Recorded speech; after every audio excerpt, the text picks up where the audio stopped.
Oke, assalamualaikum warahmatullahi wabarakatuh.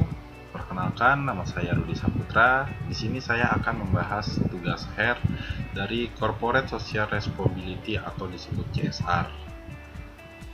Perkenalkan, saya dari kampus Pemuda, jurusan Public Relations, kelas 415B37. Untuk tugas ini, saya akan membahas The Big Star Indonesia. Big Star Indonesia ini memiliki latar belakang. Latar belakangnya itu adalah UMKM, di mana UMKM itu usaha mikro, kecil, dan menengah adalah salah satu menopang perekonomian Indonesia. Hal ini terbukti dari ketika Indonesia mampu menghadapi krisis ekonomi tahun 1997 sampai 1998. Perusahaan-perusahaan besar yang diharapkan mampu mempertahankan ketika itu ternyata banyak yang gagal. Nah, UMKM lah yang sebagai sektor ekonomi masyarakat kecil dan dengan segala lokal sumber daya lokal yang berproses produksi sederhana yang diproduksi dan dijual secara lokal yang mampu membuat UMKM mampu bergerak di bidang pertengahan terapan krisis.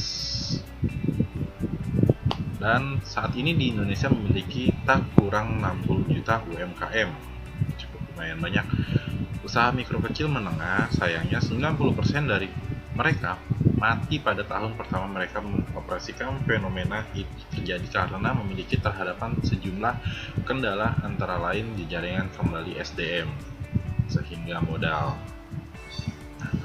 Untuk tujuan program CSR ini yang saya buat itu adalah pertama untuk menemukan perdagangan lokal dengan kualitas produk yang terbaik sehingga dapat memperkuat brand positioning dan di blibli.com sebagai platform e-komersial lokal yang produktif, memperdayakan kreatif dan lokal. Kedua, postingan di blibli.com sebagai platform e-komersial lokal yang proaktif, memberdayakan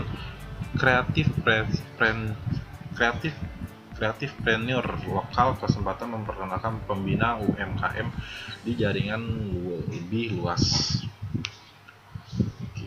Dan ketiga, mendorong para lokal heroes alias kamu para kreatifpreneur untuk mengembangkan bisnis. Yang keempat, kesempatan bergabung di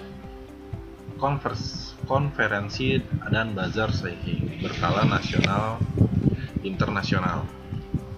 Nah, untuk kesesuaian program CSR dengan prinsip CSR adalah CSR merupakan suatu komitmen perusahaan untuk membangun kualitas kehidupan yang lebih baik bersama dengan pihak terkait, utamanya masyarakat di sekelilingnya dan lingkungan sosial di mana perusahaan tersebut berada, yang ada dilakukan terpadu dengan kegiatan usahanya secara berkelanjutan.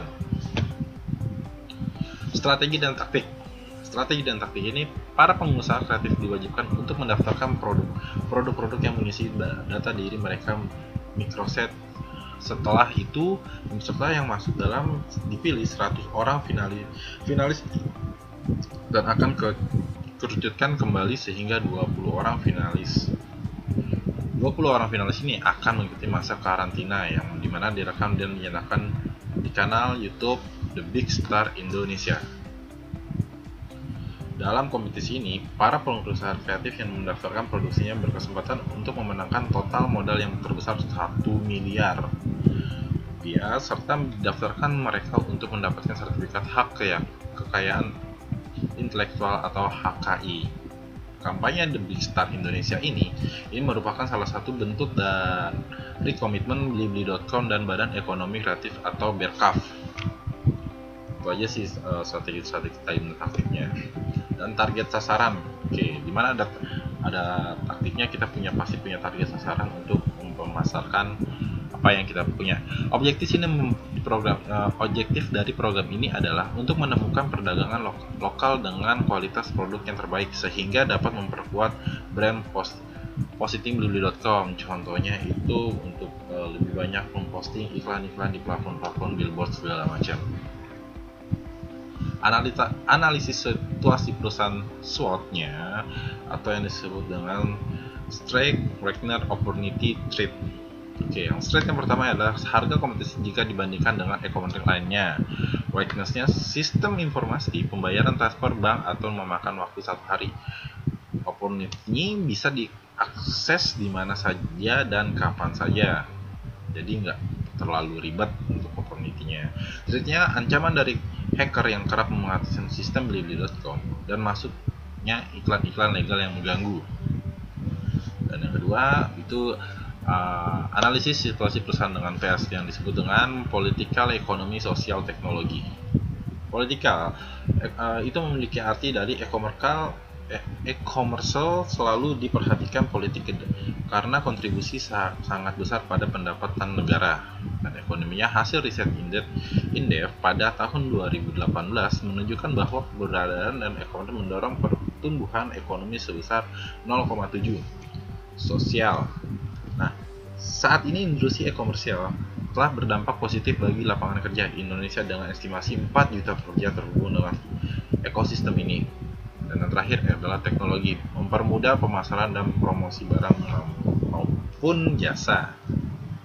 Oke, dan slide yang terakhir, pesannya dari saya itu adalah dari program CS ini, semoga kita bisa mendorong generasi muda yang agak berkreatif dalam mengembangkan bisnis mereka. Hal ini dikarenakan banyaknya generasi muda Indonesia saat ini yang kreatif dan inovatif dan membangun bisnis sendiri dengan hasil karya unik dan berkualitas.